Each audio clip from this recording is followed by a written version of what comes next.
my strength when I am weak. You are the treasure that I see. You are my all in all.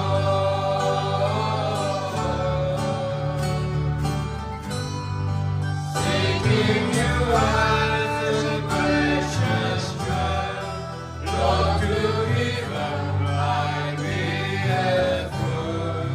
You are my all in all.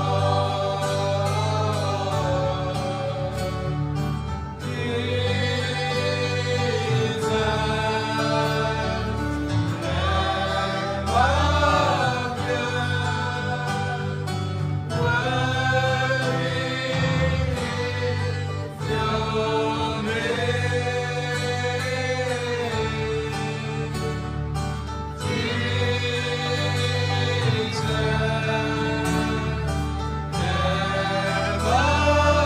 God, worthy is your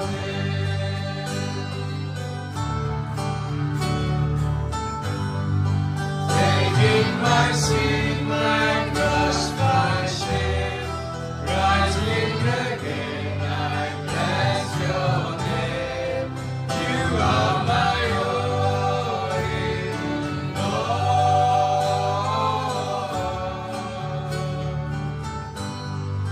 When I fall down, you pick me up. When I am crying, you fill my cup. You are my all in all.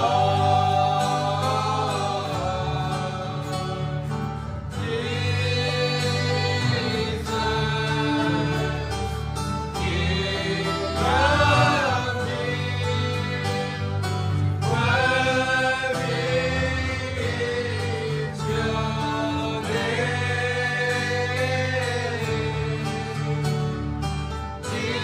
Alléluia. Tu es le roi des rois. Alléluia. Dieu bénisse ce soir. Amen.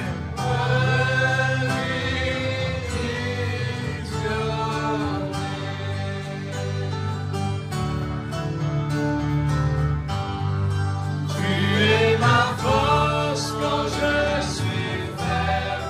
Tu es le trésor que je recherche. Oui, tu es tout pour moi.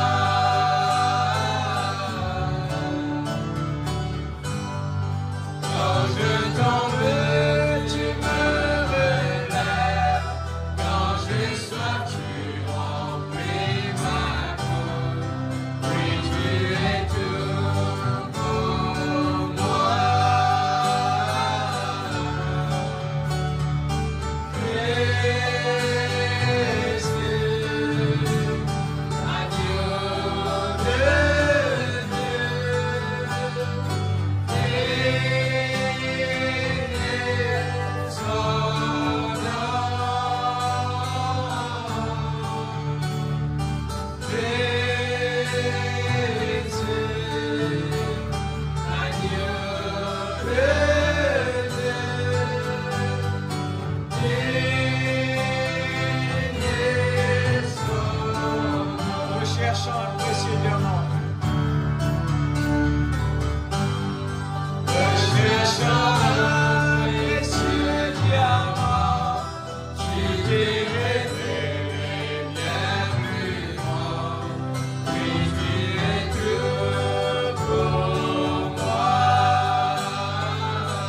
digne est son nom. Amen. Alléluia.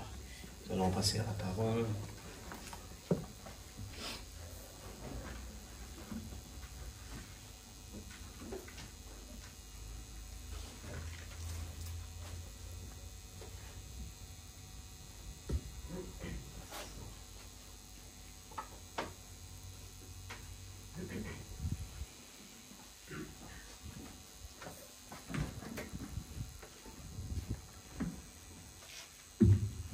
Le livre de Ruth.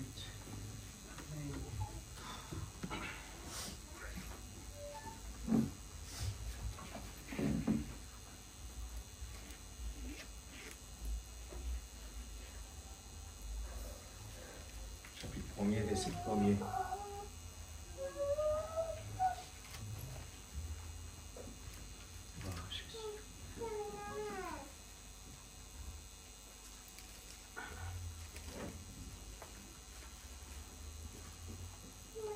Du temps des juges, il y a eu une famille dans le pays.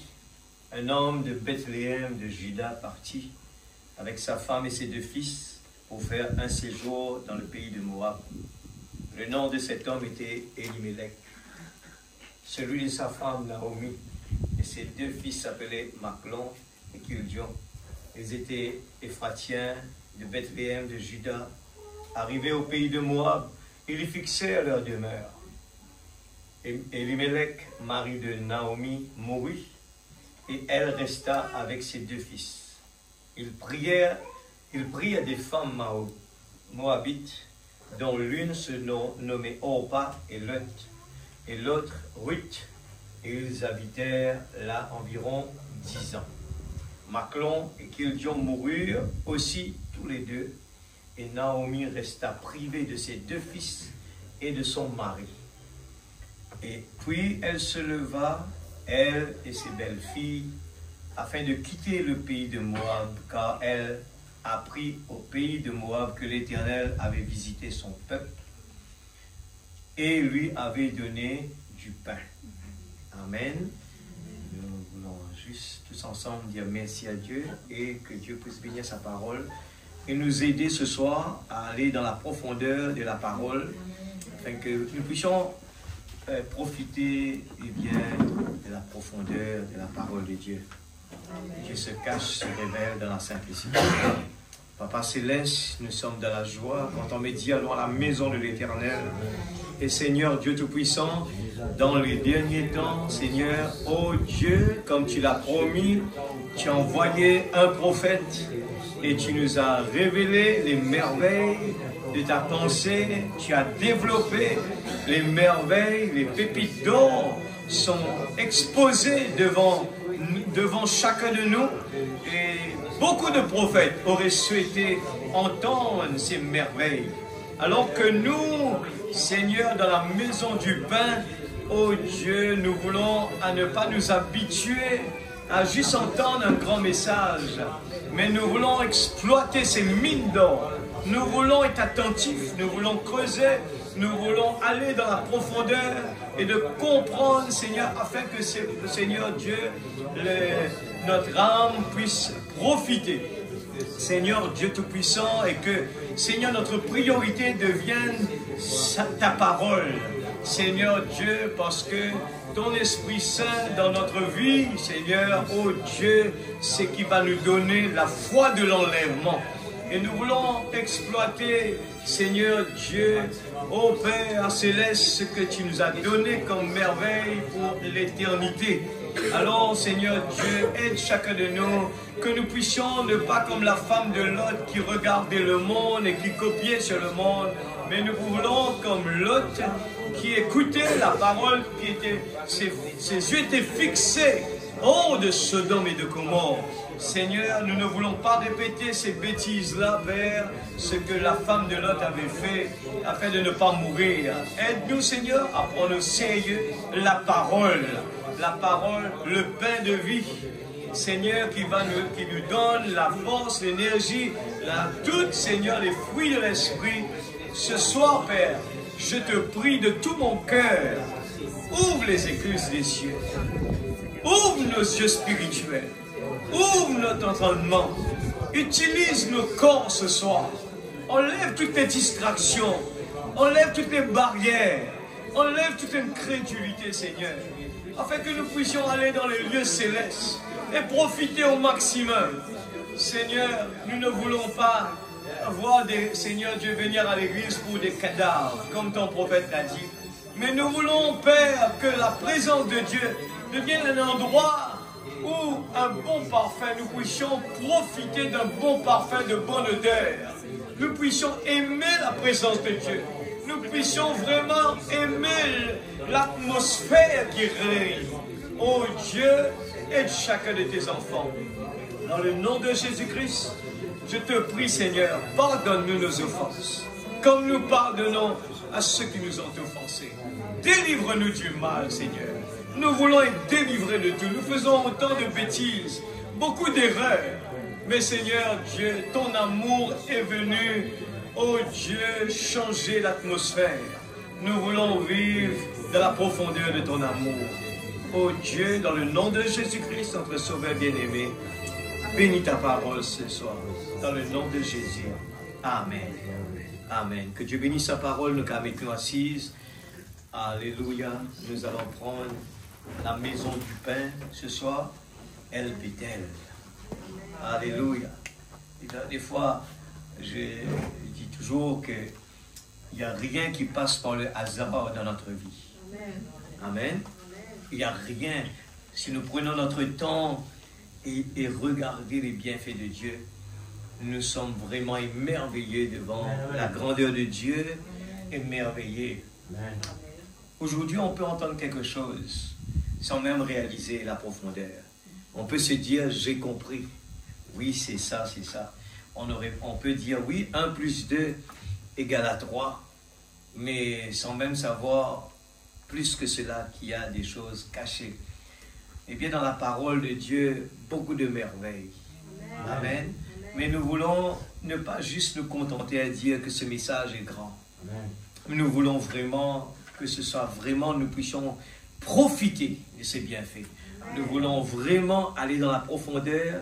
Nous voulons vraiment que la soif dans nos cœurs puisse, eh bien, être déversée. Nous avons parlé ces derniers temps, notre héritage. Nous avons parlé de la rédemption. Nous avons parlé le vouloir et le faire mardi dernier et mercredi dernier, le vouloir. Un enfant de Dieu, il doit avoir ce vouloir. Tout ce qu'il a besoin, il faut que ce soit dans son cœur. Il a un besoin et il le met dans des priorités. Amen. Et il le classe dans des priorités. Alors si ce soir nous pensons que Dieu est notre priorité, il faut le classer en priorité. Il faut l'étudier. C'est pour ça que David a dit, heureux l'homme qui trouve son plaisir dans la loi de l'Éternel et la médite jour et nuit. Pour qu'il soit heureux.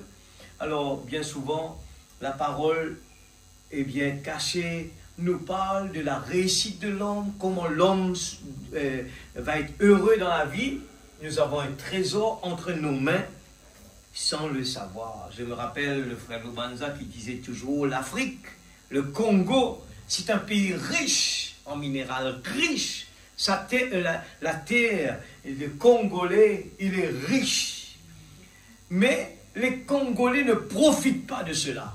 Ce sont les Européens qui viennent exploiter eh bien, la terre congolaise. C'est la même chose comme Madagascar. Eh bien, ce sont des terres riches, mais les gens sont pauvres.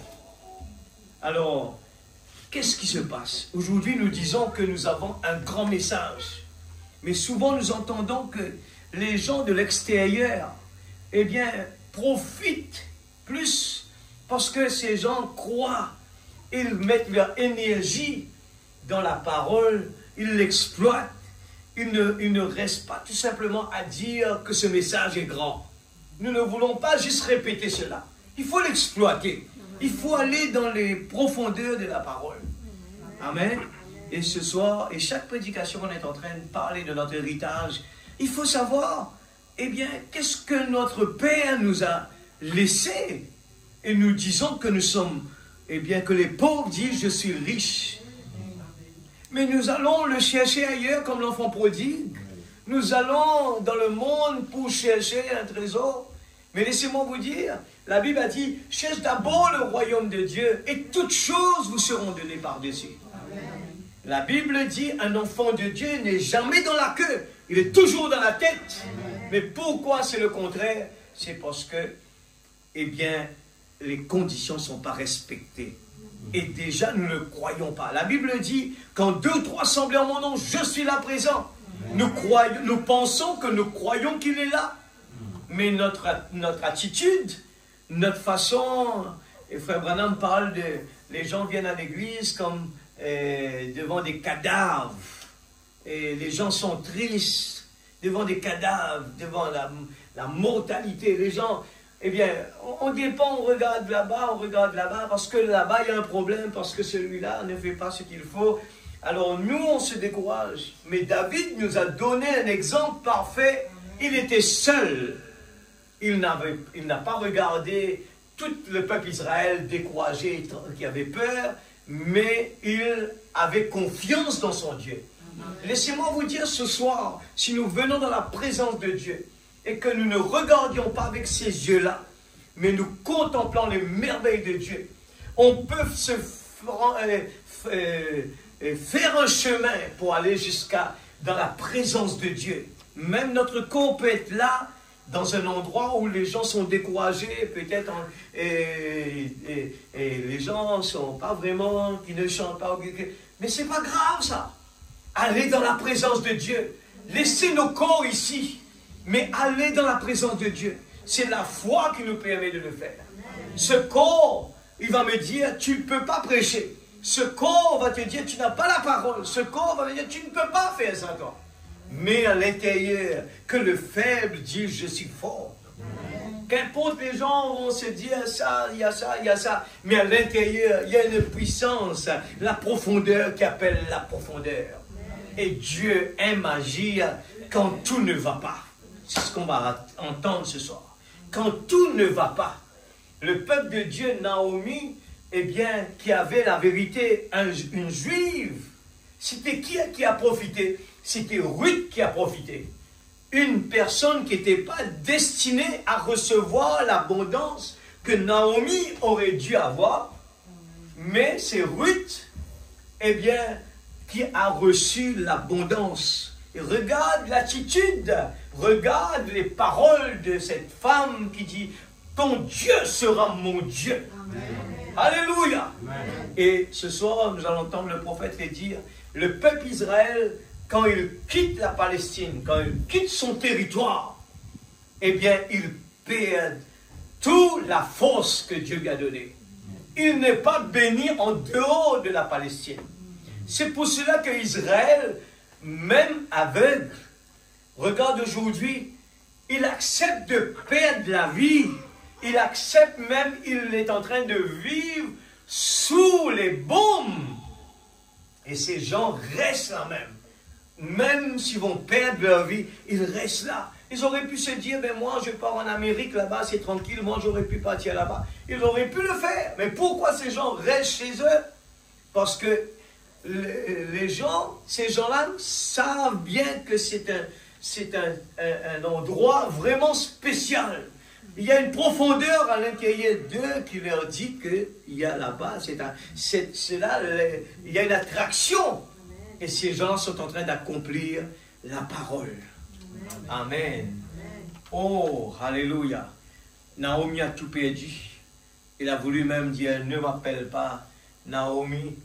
Il a dit, moi je suis quelqu'un. Il est découragé comme tout, Naomi. Il a dit, appelle-moi Mara. Quelque chose d'amer. Aujourd'hui, l'église, les types sont là pour répondre à nos problèmes. Le type est là pour répondre à tous nos problèmes. Nous qui des fois croient, nous sommes souvent nous regardons nos situations, nos problèmes, nous disons que je n'accepte pas cela. Mais si nous avons bien compris quand le prophète est en train de nous dire un esclave. Et les gens posaient des questions sur lui, il était heureux, il était motivé, pourtant il était esclave. Ce témoignage-là veut nous faire comprendre qu'importe nos problèmes et nos soucis, Nous devons rester vraiment quelqu'un et d'avoir les qualités d'un enfant de Dieu. Nous devons rester produisant les qualités de Dieu. Nous devons être quelqu'un de heureux. Nous ne devons pas marmotter sur notre sort, mais regarder la grâce de Dieu. Et David dit, redonne à mon âme la joie de mon salut. L'Église, nous oublions souvent qu'est-ce que nous avons entre nos mains. Frère Branham le dit qu'il y aura un moment où les gens vont attendre devant la porte de l'église, le moment pour entrer à l'intérieur. Il n'a pas dit rester à la maison, hein. Il a dit il y aura un moment où les gens auront une soif terrible de venir dans la présence de Dieu. Simplement de venir dans la présence de Dieu. Non pas venir pour dire mais qu'est-ce que je vais entendre aujourd'hui. Non, tout a été déjà accompli, l'église.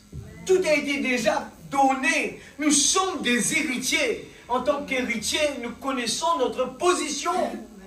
Et nous devons nous réjouir. Nous sommes des êtres que Dieu a placés ici pour louer Dieu, pour l'adorer, pour lui donner la gloire chaque fois que nous venons à ses pieds. Nous ne pouvons pas cesser de lui dire merci pour la grâce. Je ne peux pas, jamais qu'importe, j'ai quitté des problèmes à la maison, je ne peux pas être quelqu'un de découragé parce que j'ai un problème, parce que ça ne marche pas. Non, mes yeux voient très loin, plus loin sur mon salut. Ils voient la rédemption, ils voient, eh bien, ce que Dieu a réservé. Levez votre tête parce que votre délivrance approche. Alléluia. Merci Seigneur. Mais il faut avoir un vouloir et le faire. Non pas juste se contenter, j'ai un message. Ne pas se contenter juste de connaître le message. Qu'est-ce que le message a dit? Mais je le partage avec quelqu'un. Mais les gens doivent avoir une vie bénie. Un homme heureux, alléluia. Alors, qu'est-ce que nous sommes vraiment? Je commence par le livre de l'Apocalypse, le livre de Saint Paul. Regarde qu'est-ce que Frère Branham aime bien partager. Il prend l'exemple, le grand lys, alléluia. Le lys de la vallée. Nous sommes sortis de la boue du péché. Amen. C'est comme le grand lys d'eau, alléluia. La toute petite semence est née là, dedans, au fond de la mare, à grenouille, boueuse, sale et malpropre. Et elle se fraye son chemin. C'est le vouloir, l'Église. Il fraye son chemin. Ce n'est pas un chrétien qui reste en place, qui attend qu'on lui donne à manger. Il fraye son chemin à travers de la saleté. C'est quoi les saletés, les problèmes, les soucis, les choses qu'on n'aime pas. Mais à l'intérieur, il y a quelque chose. J'attends à ce que là, il y a le soleil qui va me frapper. Je vais arriver à un moment où je vais sortir de la boue. Alors, ces problèmes, la boue qui est alentour de moi, cela ne me dérange pas. À travers de toute la boue et l'écume, elle devient la chose la plus jolie que vous n'ayez jamais vue, avec un éclat comme celui du soleil. Ainsi est l'Église du Dieu vivant, née au milieu du fanatisme et du chaos. Mais elle s'est frayée un chemin à travers la saleté jusqu'à ce qu'elle atteigne alors le sommet, étendant simplement ses ailes pour s'envoler. Amen. Beaucoup courront ça et là, et le peuple qui connaît son Dieu fera des exploits ce jour-là. Nous ferons des exploits, l'Église. Si le monde nous voit en train de marmotter, si mes enfants me voient en train de marmotter, ils vont être découragés. Si je ne donne pas l'exemple à mes enfants, si je ne donne pas l'exemple de quelqu'un qui est motivé et qui croit dans son Dieu, comment nous sommes en train d'attendre à ce que nos enfants vont nous suivre? Il faut que demain, les enfants puissent dire que ton Dieu sera mon Dieu. Amen. Mes voisins doivent le dire. Eh bien, les gens de mon travail doivent dire ton Dieu, que ton Dieu soit mon Dieu. Amen. Si moi-même je suis dans un état, comment est-ce que les gens vont croire dans le Dieu que je sers? Il faut que moi-même, je dégage quelque chose. Les gens, et regarde, on a pris l'exemple, le frère Branham prend l'exemple du lys, il a pris l'exemple de l'esclave, pour vous montrer, peuple de Dieu, vous avez entre vos mains un trésor. Il faut vraiment l'utiliser. Il ne faut pas laisser le diable vous embêter. Beaucoup courront ça et le peuple qui connaît son Dieu fera des exploits ce jour-là. La révélation de Dieu à son Église. Reste tranquille, petit troupeau. Reste dans la position où tu te trouves. Comme sœur Gertie et sœur Angie ont l'habitude de chanter ici, tiens bon, amen. Nous devons dire à chacun qui est à côté de nous, frère, tiens bon, sœur, tiens bon. Quand quelqu'un est malade, parle-lui des choses qui vont lui donner un encouragement. Amen. Amen. N'allez pas lui répéter des choses que le monde est en train de dire. Ah, ça c'est grave, ça. Un enfant de Dieu ne parle pas comme ça. Vous répétez ce que le monde est en train de dire. Ils sont confus, l'Église. Nous avons les réponses à tout ce qui se passe autour de nous. Ce n'est pas normal de répéter des bêtises. Si le docteur a dit que c'est grave, nous les enfants de Dieu, nous ne répétons pas ces bêtises-là. Amen. Nous savons que le plan de Dieu a été déjà établi. Combien de temps Dieu va nous demander de vivre sur cette terre? Nous disons tout simplement que la volonté de Dieu soit faite. Amen. Sur la terre comme au ciel. Amen. Alléluia. Ne te fais pas de soucis, l'Église. Dieu est dans l'attente. Il essaie, il presse pour en arriver à ce que le mystère de Dieu soit révélé à son Église. C'est ce qui retient maintenant la venue de Christ. Vous voyez? L'Église, regarde qu'est-ce que le prophète dit. C'est ce qui retient maintenant la venue de Christ et le grand millénium. C'est cette grande puissance surnaturelle qui est réellement en sommeil dans l'Église. Cela retient que nous puissions quitter ce corps. Parce que le peuple de Dieu n'arrive pas à avoir vraiment la confiance qu'il faut pour décoller. Le retour et le jubilé. Ce n'est nullement par méchanceté que je vais dire ce qui suit, mais ce n'est nullement par méchanceté, mais c'est par zèle pour l'Église.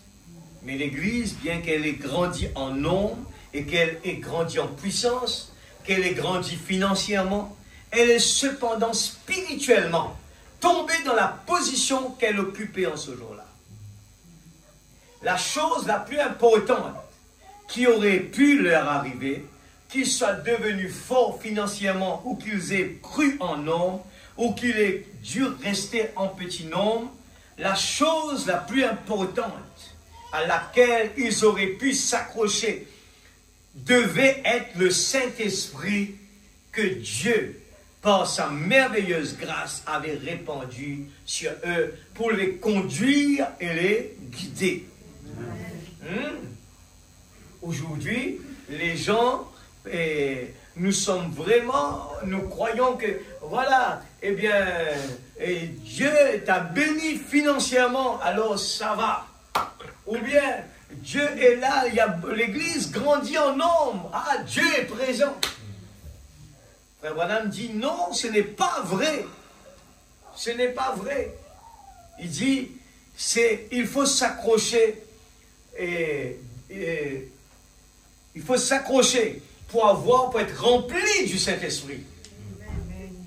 Parce que Dieu, par sa merveilleuse grâce, a répandu sur nous, son Esprit Saint, pour nous conduire et pour nous guider. Quand nous avons la conduite de l'Esprit Saint, nous disons chaque jour que ta volonté soit faite. Aujourd'hui, les choses vont à merveille, que ta volonté soit faite. Demain, les choses ne vont pas, que ta volonté, que le nom de Dieu soit béni. Je crois qu'ils ont perdu beaucoup de ce zèle qu'ils avaient. Ce feu brûlant qui était descendu et qui avait embrasé leur âme, au point qu'ils descendaient au coin des rues par tous les chemins. Non pas par le chemin facile que nous parcourons aujourd'hui. Amen. Nous parcourons un chemin facile. Dieu ne peut pas bénir dans les facilités, l'Église. Dieu attend de nous des efforts. Quand tout paraît impossible, c'est là que c'est le moment que Dieu nous donne la possibilité de lui montrer qu'on l'aime vraiment. Rentrer dans une voiture et venir à l'église, ce n'est pas suffisant. C'est devenu facile. Avant, il fallait marcher. Toujours, il y en a des endroits où c'est comme ça. Dieu attend de nous que nous essayons de faire un chemin, et bien faire des efforts pour venir dans sa présence. C'est peu que le moyen de transport tombe en panne, mais non, ça ne va pas m'arrêter d'aller dans la présence de Dieu. Je dois être dans la présence de Dieu. Beaucoup de ce zèle qu'ils avaient, ce feu brûlant qui était descendu et qui avait embrasé leur âme au point qu'ils descendaient au coin de la rue par tous les chemins. Non pas par le chemin facile que nous parcourons aujourd'hui, mais à travers la persécution. Et des fois, quand la persécution arrive, nous pensons que ce n'est pas normal. Si, c'est normal. À travers de la tristesse. Amen. Et le chagrin, rejeté de tous, quand tout va mal, mais que nous puissions mettre notre confiance en Dieu, c'est là que Dieu va nous bénir. Paragraphe 25. Nous avons besoin de retourner à la puissance de Dieu. Quelque chose qui peut produire la même chose aujourd'hui. Et que parmi nous, la persécution fortifie toujours l'Église. Cette chose qui est le Saint-Esprit de Dieu en nous, eh bien souvent nous croyons que quand nous voyons à l'Église, eh bien qu'il y a des miracles, qu'il y a des guérisons, est-ce que ça veut dire que tout va bien et que Dieu est présent? Ce n'est pas vrai. Ce sont des dons que Dieu donne pour fortifier l'Église. Mais ce n'est pas vrai que c'est ça la chose essentielle. La chose essentielle d'être rempli de son Esprit Saint. Parce que le problème dedans, on peut voir la mer rouge ouverte, mais quand le test arrive, le peuple Israël, ils ont oublié que Dieu peut le faire. Ils ont murmuré après. Pourtant, ils ont vu un miracle devant eux. Leur vie n'était pas dans un calibre pour pouvoir aller au-delà de ces problèmes. Regardez, eh bien, quand il fallait rentrer dans la terre promise, il n'y avait que Josué et Caleb seulement qui pouvaient rentrer là-bas. Et qu'est-ce qui se passe? Ce peuple qui a vu des miracles, ils ont vu beaucoup de grandes choses, ils ont vu, eh bien, la manne tomber dans le désert. Est-ce que ça a changé la vie de ces gens pour croire en Dieu? Non! C'était seulement Josué et Caleb. Ces deux, ils sont entrés. Ils n'avaient pas peur de l'ennemi. Aujourd'hui, nous paniquons devant des problèmes. Et c'est ce que nous sommes en train d'écouter ce soir. Dieu nous a donné, eh bien, il nous a donné, sur le bois de la croix, il a donné sa vie, il nous a donné un héritage. Seulement David qui a su vraiment quel Dieu il servait. Et les autres tremblaient devant l'ennemi. Dieu envoyait les Philistins. Il a envoyé... Pourquoi la Bible aurait pu parler de nombre de gens, des Philistins, mais pourquoi la Bible a parlé d'un géant? Il aurait pu dire, les Philistins étaient grands en nombre, c'était des gens bien équipés. Non. Pourquoi dans la Bible, il parle d'un géant parmi? Ce géant représente quelque chose pour nous aujourd'hui. C'est un type où l'Église, des fois, arrive devant des obstacles et oublie leur Dieu, oublie qui nous sommes. Et j'étais en train de penser pendant la journée, pourquoi nous avons un message qui parle de qui suis-je? C'est parce que le peuple de Dieu a oublié qui il est. Et là, Jésus a parlé de l'enfant prodigue, parce que l'enfant prodigue ne savait pas qui il est. Est-ce que nous réalisons aujourd'hui, des fois, si Dieu ne nous ouvre pas les yeux, nous ne réalisons pas, des fois, nous prenons les choses très légèrement, qui nous sommes vraiment, on ne se connaît même pas. On ne se connaît même pas. Des fois, on a tout devant nous, on a des frères et des sœurs, on a un berger, on a notre maison. Dieu nous donne une vie pendant notre passage sur cette terre. Et c'est devenu tellement commun pour nous. On a l'habitude de rencontrer cette personne, on dit bonjour, comment ça va, on parle et on part. Mais derrière tout ça, il y a des choses extraordinaires. si le prophète parle de la nature, derrière la nature, les gens sont tellement habitués à avoir un bananier, leur donner des bananes, ils le mangent comme ça, pour eux c'est devenu commun, normal, alors que c'est un miracle. Amen. Regardez l'emballage que nous avons, extraordinaire. Un emballage d'une couleur vraiment exceptionnelle. C'est joli à voir, on le mange, on l'apprécie. Mais aujourd'hui, il faut apprendre à apprécier la vie. Amen. Nous apprécions la vie au fur et à mesure que Dieu nous ouvre les yeux. Amen. On s'assoit, on parle avec quelqu'un, on discute. On ne parle pas n'importe quoi. Mais on parle des choses vraiment pour nous encourager les uns les autres. Amen. La vie, c'est un mystère extraordinaire. Amen. Nous sommes en train de lire dans Ruth. Savez-vous que Ruth, c'est le 8e livre de la Bible? Vous êtes d'accord? Le 8e livre de la Bible. Et Ruth parle de beaucoup de la rédemption. Amen. Amen. Est-ce que c'est une coïncidence? Non, l'Église.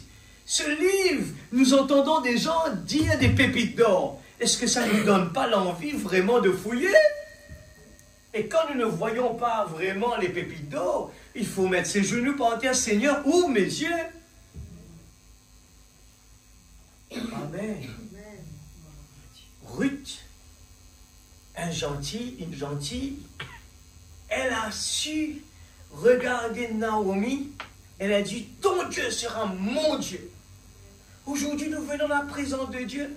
Savons-nous que des fois, on ne réalise pas l'abondance que Dieu nous a donnée dans ses brochures? Ce n'est pas juste la connaissance, l'Église, mais le vivre.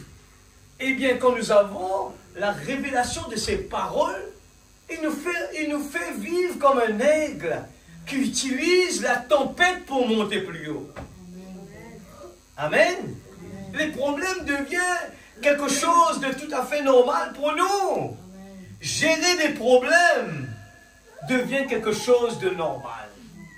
Les 3 compagnons de Daniel, ils ont géré la mort comme si c'était un challenge pour eux. Un challenge que le roi leur donne la possibilité. Ils ont écouté Daniel leur parler que quand je suis faible, c'est alors que je suis fort. Dites à cette montagne. Eh bien, ils se sont dit au roi, ben moi je ne vais pas écouter ce que toi tu vas me dire, mais ce que mon Dieu m'a dit, je ne désobéirai jamais. Qu'importe ce que tu vas me demander, moi je suis prêt à être obéissant à la parole. Amen.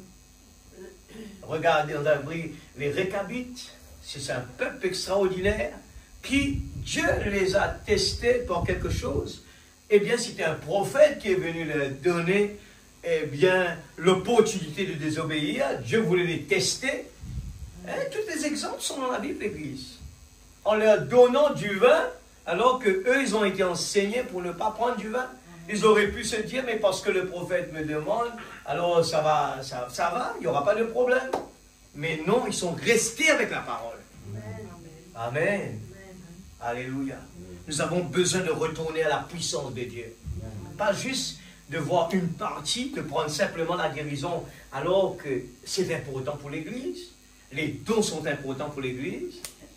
Mais il faut être rempli du Saint-Esprit. Parce que n'oubliez pas que Judas est parti avec son don. Mais par contre, ceux qui sont partis dans la chambre haute, qui sont remplis du Saint-Esprit, ce sont ces gens qui ont hérité, eh bien, de leur héritage. Nous allons entendre juste après comment aujourd'hui tous nos problèmes, quand nous connaissons la parole, quand nous avons la révélation, on n'a pas de souci à ce que les problèmes qui se passent autour de nous. Nous sommes là à réclamer nos droits, tout simplement. Parce que nous ne connaissons pas nos droits. C'est pour cela que nous subissons des fois devant le diable, nous pensons que tout va mal. Oh! La persécution fortifie toujours l'Église. Les choses ont été si faciles pour nous. Nous sommes devenus paresseux. Nous en sommes au point où nous ne voulons plus avancer parce que tout nous est simplement donné. faut la douleur et les larmes, et la sueur, et la prière, et la foi, et la promesse pour avancer dans la puissance du Saint-Esprit. Ce zèle et cette puissance qu'ils avaient en ce temps-là ont disparu dans nos assemblées depuis longtemps. Les gens courent derrière les bénédictions. Les gens courent derrière des dons aujourd'hui.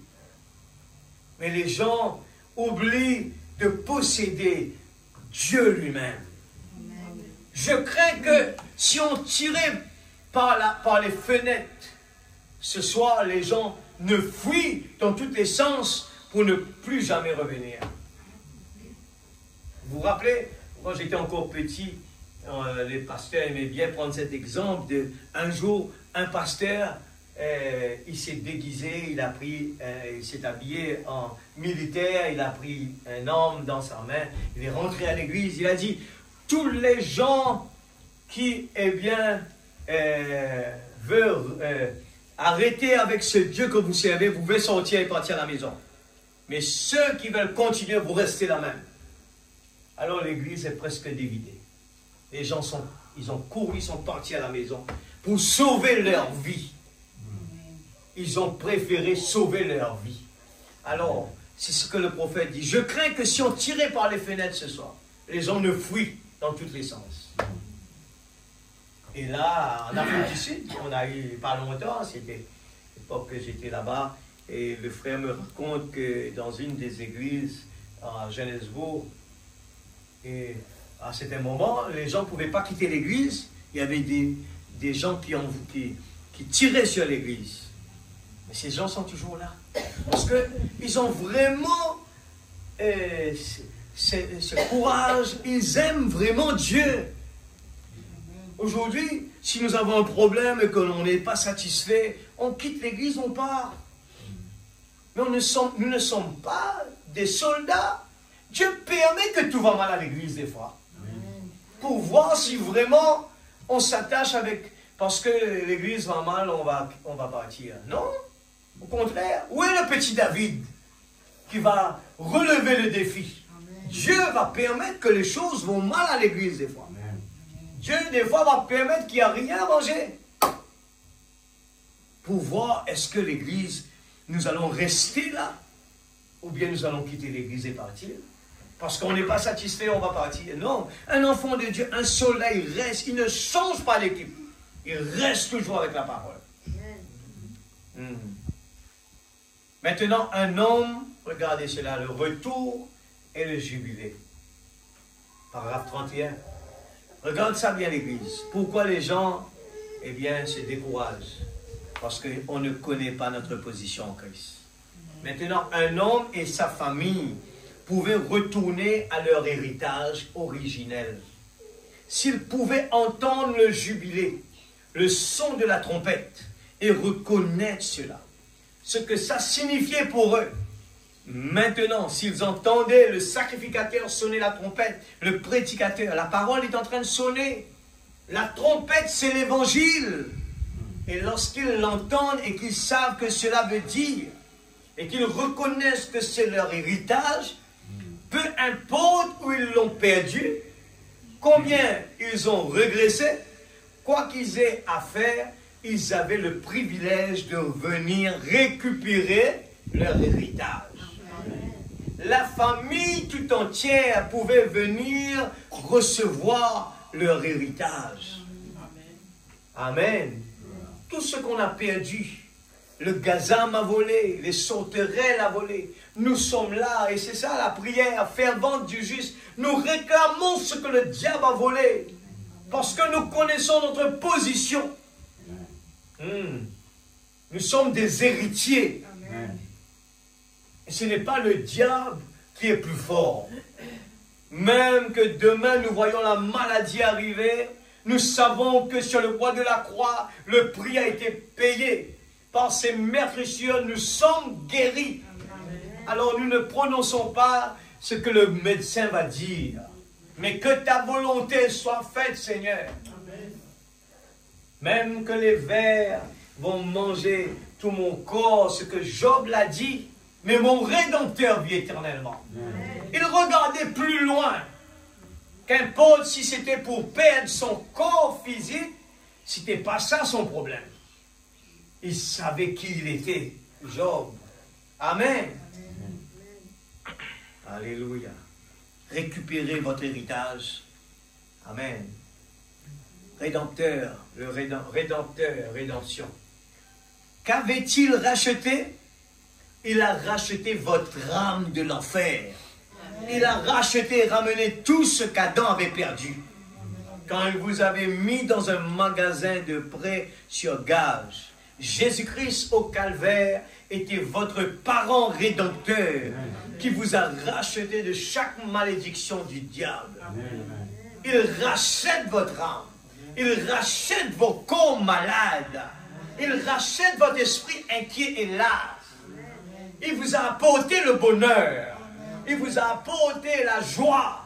Il vous a apporté, c'est ce que la rédemption vous a apporté.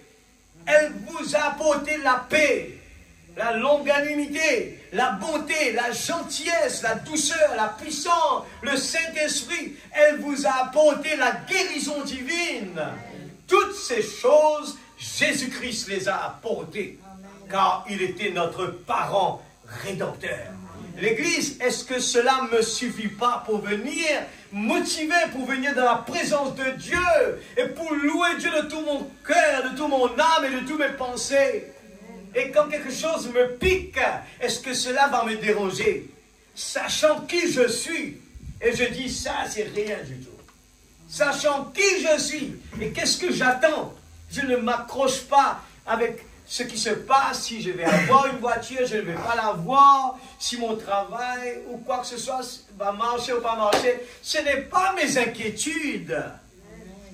Ce que moi je sais, mon Rédempteur vit éternellement. Eh bien, chaque jour qui se passe aujourd'hui, les gens ont peur de célébrer leur anniversaire. Ils ont peur d'afficher leur âge. Moi, je dis au contraire, c'est bien, parce que nous voulons que le temps passe vite, pour que nous rentrons plus vite, au contraire. Ça, c'est la révélation qui parle comme ça. Un homme qui ne sait pas où il part, il est en train de se dire, moi, je veux rester jeune sur cette terre. Comme on dit toujours, quelqu'un qui a terminé son voyage, des vacances, elle arrive la fin, il dit, ah, je dois retourner à la maison. Mais on se dit, non, au contraire, rentrer à la maison pour pouvoir revenir dans une autre vacance. On parle comme ça dans le naturel. Mais si tant qu'on ne retourne pas, comment aller dans un autre pays? Si vous voulez rester là, ben non, au contraire, il faut rentrer, travailler, puis retourner encore une fois. C'est une opportunité qu'on vous donne. L'Église, je dis, Jésus a racheté notre âme. Il a racheté notre corps malade.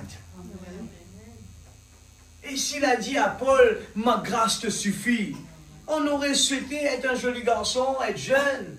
Mais quand nous regardons la parole, nous voulons ce 19 ans que le prophète nous parle. Ce 19 ans où il n'y a pas la maladie, il n'y aura pas de vieillesse, il n'y aura pas de travail. C'est ça qu'on est en train de regarder. Est-ce que cela ne nous donne pas vraiment cette motivation? Quand nous voyons Poutine est en train de commencer à se mettre debout, quand nous voyons de l'autre côté là-bas, eh bien, la marque de la bête est en train de frapper, mais on se dit, ah, levez votre tête parce que votre délivrance approche. Et regarde ce que Dieu a dit à Paul, ma grâce te suffit aujourd'hui. Qu'importe, on n'est pas satisfait, on aurait aimé avoir tous nos dents, on aurait pu être jeune, on aurait pu avoir nos cheveux noirs, mais ce n'est pas un problème.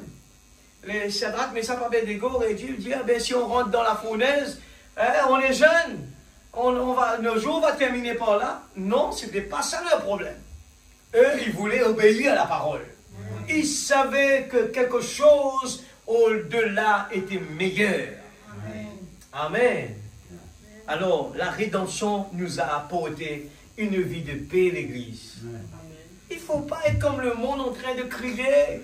Il ne faut pas être comme le monde en train... Nous devons avoir la bonté, la gentillesse, la douceur, la puissance, le Saint-Esprit. Il faut que notre prière tous les jours qu'on sort, Seigneur, je veux être quelqu'un de gentil, Qu'importe, les gens me font du mal, les gens ne sont pas gentils avec moi, mais moi, je veux être gentil envers eux. Aide-moi, Seigneur, pour que je puisse être gentil envers les gens méchants. Est-ce que nous prions comme ça? Ça doit être de challenge pour nous. Oui, c'est ce que Dieu a fait pour nous. Il est mort sur la croix pour que nous soyons des gens douces, des gens gentils. L'Église, est-ce que nous puissions, à partir de maintenant, dire, Seigneur, je veux avoir ces qualités-là. La stature d'un homme parfait. Ça ne doit pas rester dans l'argenterie. Ça doit être à l'intérieur, ici, là. Je pense que dimanche dernier, j'ai prêché sur comment Christ était venu nous racheter. Et puis aujourd'hui, je désire parler sur qu'est-ce qu'un rédempteur? Et comment est-il devenu notre rédempteur? Et rappelez-vous, quand un rédempteur vous rachète, vous êtes complètement racheté de vos péchés, de vos maladies, de tout ce qui est faux. Il est un rédempteur. Le diable est là pour nous accuser. Mais juste parce qu'il ne veut pas que vous progressiez, que vous ne faites pas une étape devant et vous restez dans votre position à vous priver des bénédictions de Dieu.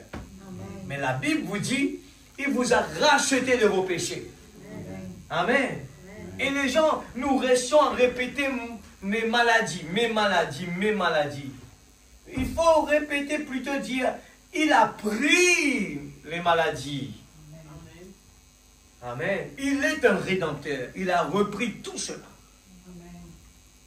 Dans le parent rédempteur, Frère Branham dit, beaucoup de ceux qui étudient ce livre de Ruth disent c'est une histoire d'amour dans la Bible. Une histoire d'amour, l'Église. Imaginez, le monde a dit que l'amour, il est aveugle. C'est quoi? L'amour est aveugle, oui. Si le monde a reconnu que l'amour est aveugle, l'amour peut traverser le muraille. On demande à quelqu'un qui est amoureux n'importe quoi. Il dit jamais c'est pas possible. Tout est possible pour lui. Pourquoi? C'est l'amour. Ne vous limitez pas à ce que le diable vous accuse. Ne vous limitez pas à des chapeaux que le diable veut vous faire porter. Refusez ces chapeaux-là. Refusez les cadeaux empoisonnés que le diable vous fait porter. Par ces meurtrissures, nous sommes guéris. Amen. Vos enfants, il faut les réclamer et laisser tout dans la main de Dieu. Amen. Nous sommes des héritiers du royaume. Amen. Et il a dit, toi et ta famille sera sauvés. Alors je n'ai rien m'inquiéter. Ce que je sais, moi je donne l'exemple. Je vis la parole et je laisse la plénitude descendre. Et le miracle est là, l'Église. Dieu veut agir dans notre vie. Regarde deux frères, Jean-Noël, François qui nous a quittés. Ces gens qui sont là-bas à Rodrigue, c'est un Rodriguais qui habite à Maurice. Les gens, j'ai entendu des témoignages, les gens, ses parents à Grand-B sont venus me raconter. Il m'a dit, ce monsieur-là, il est dans ta religion, ça? Il me dit, c'est incroyable. C'était un bourreau, un homme méchant. On n'arrive pas à comprendre comment cet homme est devenu doux comme ça. Il a dit, je vous dis, mes oreilles ont entendu des gens de Grand-B. J'ai dit, qu'est-ce que Dieu ne peut pas faire, l'Église? Qu'est-ce que Dieu ne peut pas faire? Il change un homme le plus méchant, même un criminel que nous allons accuser. Eh bien, Dieu peut changer sa vie. Amen. La Bible est une histoire d'amour. La Bible tout entière est une histoire d'amour. Je vais sauter, peut-être si j'ai le temps, je vais revenir sur le paragraphe 47, 49, je saute, et j'arrive à 51, et 50 plutôt. 50, paragraphe 50. Bon, cette histoire commence avec quelque chose du genre. Il y avait une aimable et douce femme. Son nom était Naomi. Naomi signifie plaisante. Elimelech, son mari, signifie adoration. Sa famille était une adoration plaisante. Ils avaient un fils Maclon, qui signifie maladie.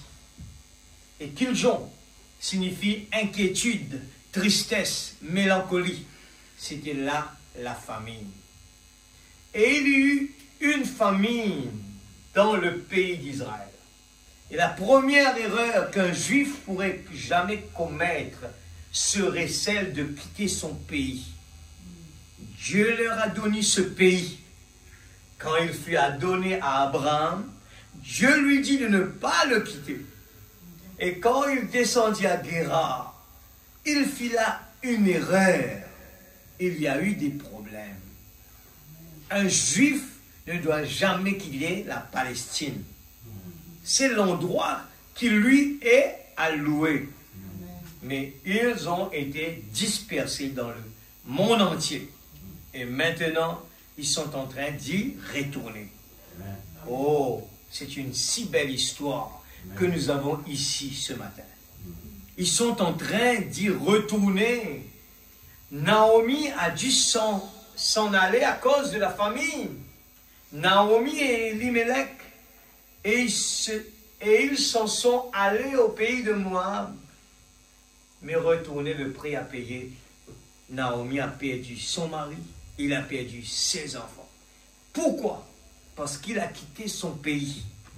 Lui, c'était parce qu'il y avait une famine. Mais le prophète explique que parce qu'il a quitté la famine, il aurait dû rester là. Parce que Dieu allait prendre soin de lui. Parce qu'il est sur son territoire. Dieu prend soin de ses enfants. C'est ce qui se passe, le peuple Israël, il prend l'exemple, le peuple Israël a compris qu'il faut qu'il retourne dans son territoire. Et le peuple de Dieu, quand l'église va mal, il ne faut surtout pas sortir de là. Restez là. Ton Dieu sera mon Dieu. Jacob a dit, je resterai ici jusqu'à la bénédiction arrive.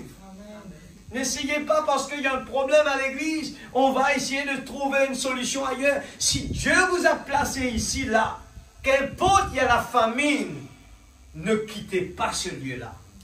Dieu prendra soin de vous. Il suffit tout simplement de connaître sa position en Dieu. Pendant la guerre, que tout va mal, David connaissait son Dieu. Il n'est pas parti quelque part. Au contraire, les gens, ses frères ne voulaient pas qu'il vienne sur le terrain de bataille. Mais lui, il connaît son Dieu. À l'intérieur de lui, il y avait quelqu'un. Et lui, il n'avait pas peur même de la guerre. On lui a dit, tu étais trop petit. Tu es juste un berger. Mais c'était l'exemple que Dieu a démontré. Dieu aime se démontrer quand il y a des problèmes. Amen, l'Église. Imaginez, réalisez bien que la Bible le dit comme ça, noir sur blanc. Dieu ne va pas vous donner un problème que vous ne pouvez pas supporter. Amen. Pourquoi il a dit ça? Parce que il est un Dieu juste. S'il vous envoie une maladie, il sait que vous allez pouvoir le surmonter. S'il vous donne un autre problème de notre type, il vous a choisi pour porter ce chapeau parce qu'il sait que vous allez, en tant qu'aigle, vous allez gérer la chose. L'esclave, il a quitté le pays, il a été pris en esclavage, il a su gérer les circonstances. Ce soir, l'Église, je voudrais juste encourager le peuple de Dieu à s'encourager les uns les autres. Qu'importe que tout va mal, qu'importe qu'on n'est pas satisfait de quelque chose, mais regardez à la terre promise. Et il faut conquérir les choses extraordinaires que Dieu nous a données. Si aujourd'hui vous avez un problème financier, n'allez pas essayer de résoudre le problème. Dieu essaie de nous dire de regarder. Nous sommes des héritiers. Il se peut que nous donnions trop de temps à des choses. Et Dieu, il est un Dieu jaloux. Et plus qu'on persiste à ne pas lui donner la première place, il va tourner jusqu'à ce que tu tournes ton regard vers lui. Jusqu'à qu'un jour, nous venons à l'autel Et nous allons dire, Seigneur, à partir d'aujourd'hui, je prends la décision d'abandonner ma vie, de me consacrer totalement à toi. Amen. Amen. Ne laissez pas ce monde prendre la première place. Aujourd'hui, il y a des gens qui perdent, leurs familles sont explosées à cause du travail. Il y a aujourd'hui, les gens qui ont des problèmes de finances, ils se sont mis un terme à leur vie à cause d'un problème. Mais aujourd'hui, nous sommes des héritiers et nous savons où il faut aller. Où il faut aller, l'Église. Marie a choisi la meilleure des places. C'est au pied de Jésus. Dieu veut voir cette obéissance. Dieu veut voir ses efforts. Dieu veut voir cette confiance dans la parole. Quand 2 ou 3 assemblés en mon nom, je suis là présent. Seigneur, j'ai quitté ma maison. Quitté la maison, l'Église. Quitté le travail. Quand il s'agit de l'heure pour venir au pied de Jésus. Quittez tout. Même le président vous donne un rendez-vous. Quittez. Il n'y a pas de meilleur à venir au pied de Jésus. Ce lieu a plus de valeur qu'un terrain privé. Aujourd'hui, les gens disent, ah, mes parents ont quitté quelque chose d'extraordinaire. Laissez-moi vous dire, c'est rien du tout. Mais la vie éternelle, le mot le dit, c'est éternel. C'est la vie éternelle. Un terrain privé, il vous le donne pour 100 ans seulement. Mais la vie éternelle, c'est éternel. Choisissez la vie éternelle. Donnez à Dieu notre vie totalement. Nous lui disons, Seigneur, prends mon corps. Utilise-le pour ta gloire, Seigneur. Et le diable va essayer de nous dire, voilà tes défauts, voilà tes défauts. Il ne faut pas avancer. Tu as un problème. Mais il faut défier cela, l'Église. Ne restez pas là où nous sommes là. Il faut avancer, l'Église. Il faut exécuter ce que la parole nous demande. Pas ce que le diable nous dit. Il va utiliser la parole. Laissez-moi vous dire, il l'a fait avec maman Ève là-bas. Il va venir prendre la parole pour vous faire rester en place là, ici même là. S'il ne veut pas que vous soyez bénis, il va utiliser la parole. Il va utiliser ce message. Et il va nous aveugler, il va le prendre à l'envers comme il a l'habitude de le faire. Il va tourner la face de la prédication. Et par manque de révélation, mon peuple périsse. Il y a une famille dans le pays d'Israël. Alléluia. 86. Pourquoi la petite Bethléem? Bethléem. Je disais à certains moments, mais frère Branham, tu n'as fait pas une erreur là. On parle Bethléem, pourquoi tu dis Bethel? Il dit Bethléem, le nom Bethel. J'ai dit, non, c'est Bethléem. J'ai dit, tu aurais dû dire Bethléem. Il dit, non, Bethel. J'ai dit, hein, il y a un problème. Et frère Branham dit le nom Bethel. Bethel. Beth, B-E-T-H. Beth. Beth en hébreu signifie maison. Après il dit E-L est l'abréviation d'Elohim. Elohim veut dire Dieu. B-E-T-H, Beth. E-L, il le répète. E-L, c'est Elohim, c'est-à-dire Dieu, la maison de Dieu. Où est déposé le pain de vie? Si vraiment nous savons que le pain de vie, Dieu l'a mis là, il n'y aura rien d'autre plus important dans notre vie. Je dois être toujours présent dans la maison du pain, dans la maison de Dieu. Amen. Ce n'est pas la maison du pasteur Zacharie. Hein? C'est ça le problème. C'est la maison de Dieu. La maison de Dieu. Où est déposé le pain de vie? Et Dieu sait quelle est notre faiblesse. Là-bas, il va parler de quelque chose d'autre. Là-bas, il va parler de quelque chose d'autre parce qu'il sait quelle nourriture il faut donner celui-là, quelle nourriture il faut donner celui-là et quelle nourriture il faut donner ici.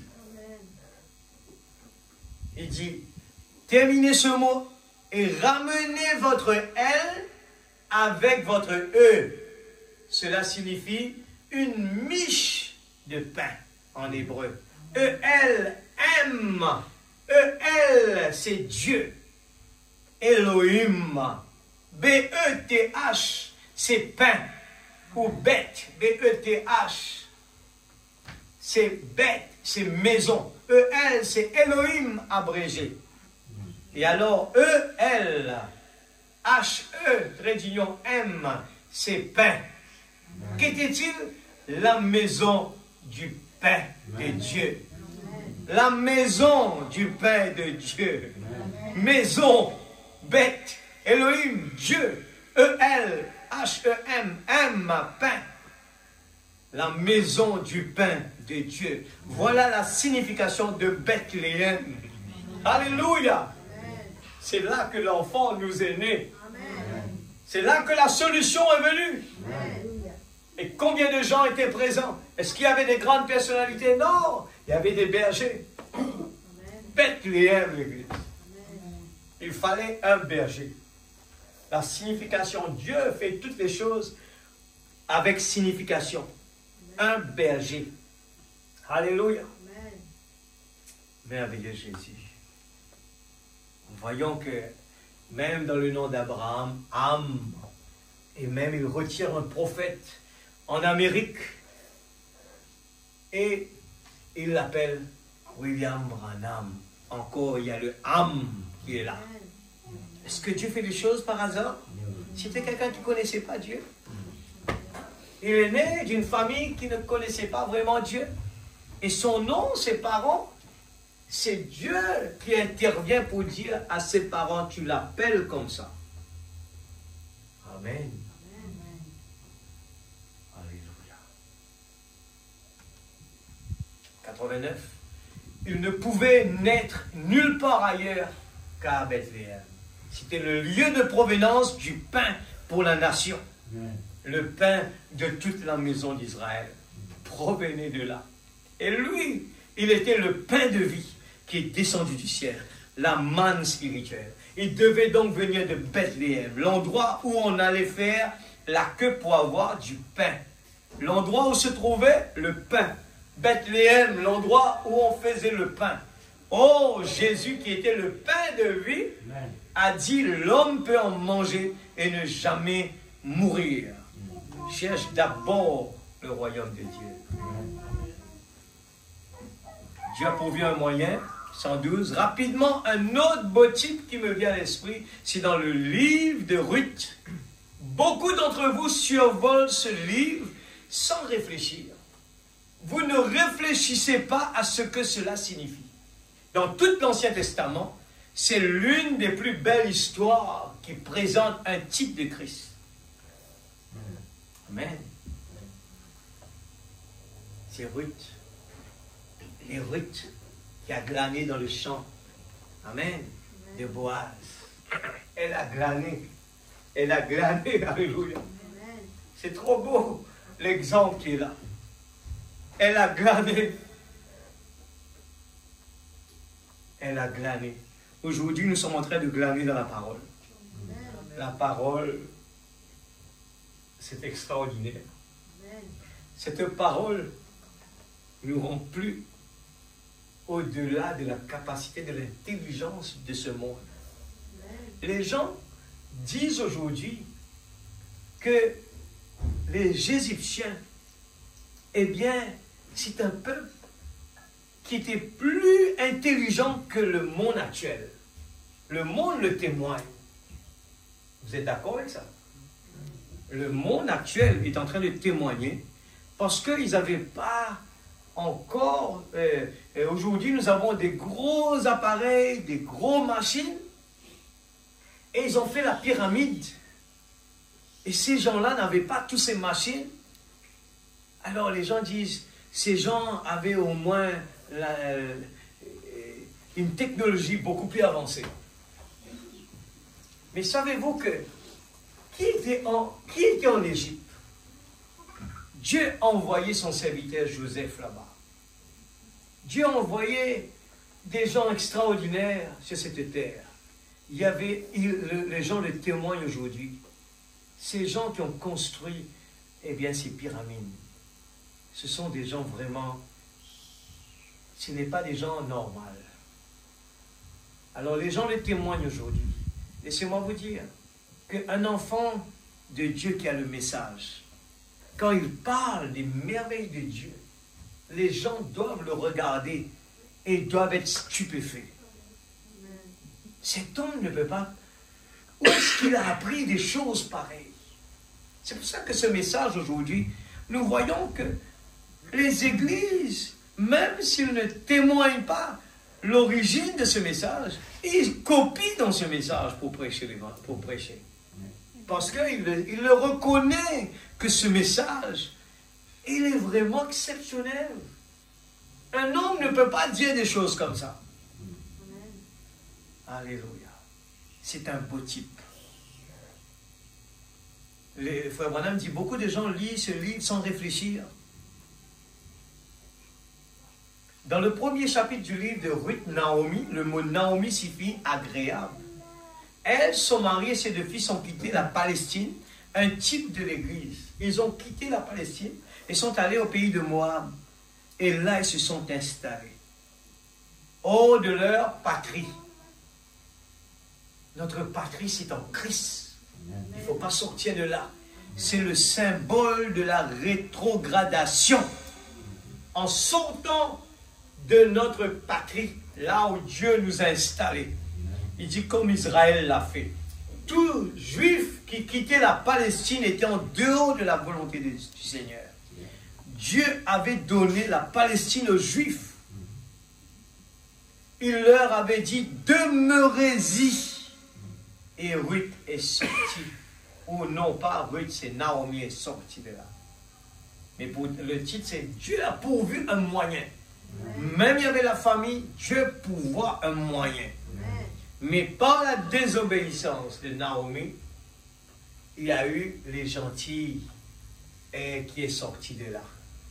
La bénédiction. Ruth a profité. C'est Ruth représentant les gentils. Regardez comment c'est l'exemple type est dedans. C'est qu'à travers de la désobéissance d'Israël, nous, on a profité. Aujourd'hui, nous avons une position meilleure que les Juifs. C'est ce qui s'est passé.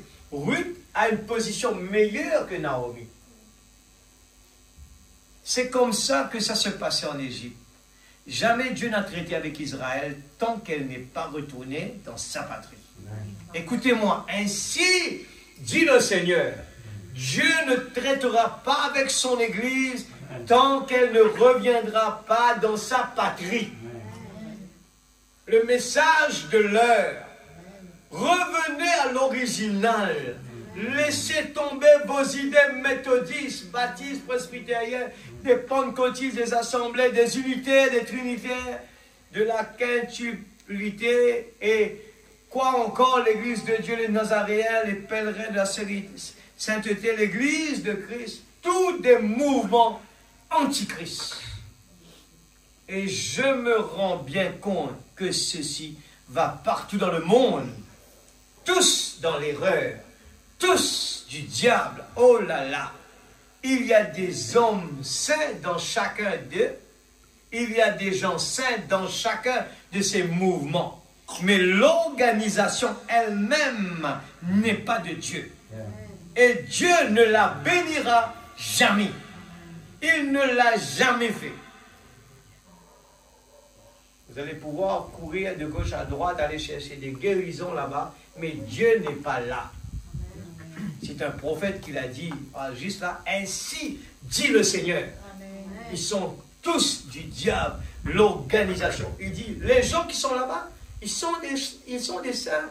Mais le mouvement, là où ils sont, est du diable. C'est extraordinaire. Aujourd'hui, vous dites quelque chose comme ça. Les gens vous mettent en prison. Mais Dieu a permis à son prophète de le dire haut et fort. Et jusqu'à aujourd'hui, ce message va dans les 4 coins du monde. Et personne n'a pu arrêter ce message. L'union visible de l'épouse, je fais vite. Nous aussi, nous avons de quoi être reconnaissants Nous qui sommes des pèlerins, comme Abraham, qui nous sommes séparés des choses du monde. Et de tous nos camarades, Abraham était un pèlerin. Dieu nous a séparés de toutes les religions mortes. Je parle à tous les pays en ce moment, Rodrigue parmi, de toutes les credos morts, en vue de quoi? Il nous a séparés et nous a donné accès à un nouveau pays, un nouveau message pour aujourd'hui. Le pentecôtisme s'est déchéché et il est mort, comme Luther, Wesley et les autres. Ce n'est rien d'autre qu'un tas d'églises qui se sont liées. Il y a encore de braves gens là-dedans. Il faut qu'ils sortent de là. Qu'est-ce qu'il a fait? Il a ouvert les 7 sceaux du dernier message. Avez-vous remarqué ça? Les 7 sceaux. En effet, tous les mystères des 7 âges de l'Église étaient scellés de 7 sceaux. Les réformateurs n'ont pas eu le temps de le faire, ça, à leur époque. Ils n'ont pas vécu assez longtemps. Mais cette révélation, bénie des 7 sceaux, nous a été ouverte en ces derniers jours, à partir d'une prophétie qui s'est accomplie en Arizona. Amen. Nous croyons que nous sommes au temps de la fin, nous le croyons. Et bien qu'il semble qu'au temps de la fin, en ce temps-ci, que le message et le messager soient tous deux pratiquement une faillite. Regarde ça bien.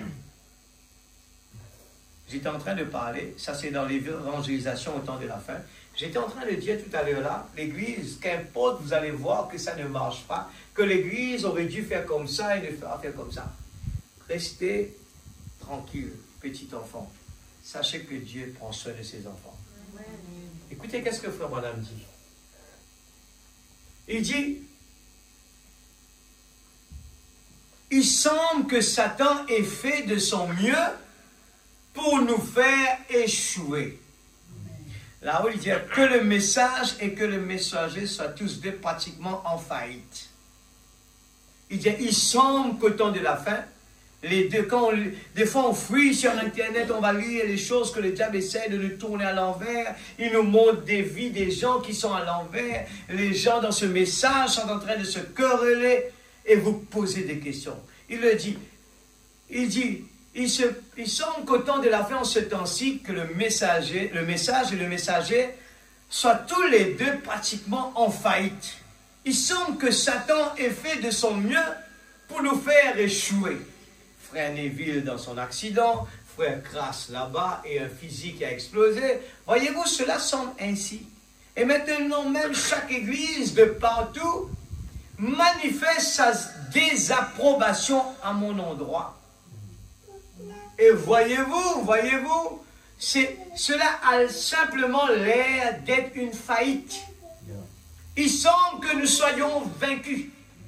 Ne vous inquiétez pas. Amen. Savez-vous, c'est d'habitude à ce moment-là que Dieu entre en scène pour quelque chose qu'il avait en vue depuis longtemps. Rappelez-vous cela. Rappelez-vous, une fois, il y avait quelques enfants dans une fournaise en dents, ils se tenaient fidèlement à cette parole. Tout allait de travers. Ils les ont jetés en prison. On les a gardés la nuit. On allait les brûler le lendemain matin. Il semblait que la fin était proche. Il marchait tout droit vers la fournaise, mais il est descendu. Le changement. La scène s'est complètement changée, juste en un instant. C'est toujours dans ces moments les plus faibles, quand il semble que le vrai message est pratiquement vaincu, c'est alors que Dieu entre en scène. Il laisse le message et le messager aller au bout de la route. Voyez-vous? Alors il entre en scène et il vogue sur les vagues houleuses. C'est vrai. C'est ce que Jésus a fait sur le lac. Il a laissé la tempête arriver, il fait semblant de dormir.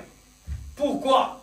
Pour venir démontrer le ainsi. Alléluia. Il se met debout et il commande le vent.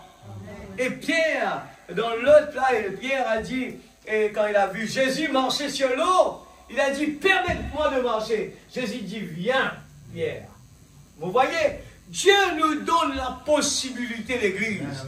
Quand vous voulez vraiment défier l'ennemi, Dieu vous dit, viens mon fils. Mais après, on hésite parce que Satan, il va essayer de faire son maximum. Après, nous voyons que la maladie grandit. Allez vite, il faut aller voir le docteur. Il faut aller faire ça, il faut faire ça. Mais restez tranquille, restez tranquille. Amen. Sachez que je suis Dieu. Alléluia. Naomi s'est retournée. Elle a vu qu'elle était persistante. Alléluia. Soyez des chrétiens persistants, l'Église. L'église, tout va mal. Il n'y a plus de gens à l'église. Je vais aller à l'église quand même. Frère, mais vous allez être seul là-bas. Il n'y a plus de musiciens. Il n'y a plus personne qui vient à l'église. Allez quand même l'église. Soyez persistants. Elle est entrée, elle est rentrée au pays.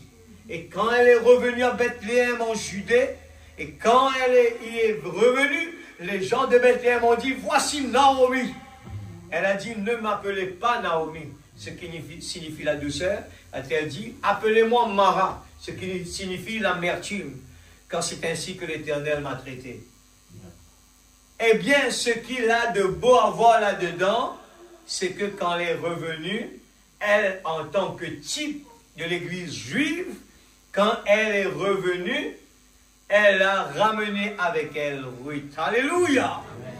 Elle est revenue avec Ruth. Et elle est arrivée, écoutez, saisissez cela. Elle est arrivée à la saison de l'orge. Juste au temps où l'on battait les grains. Et c'est exactement ainsi que l'Église va rentrer aujourd'hui.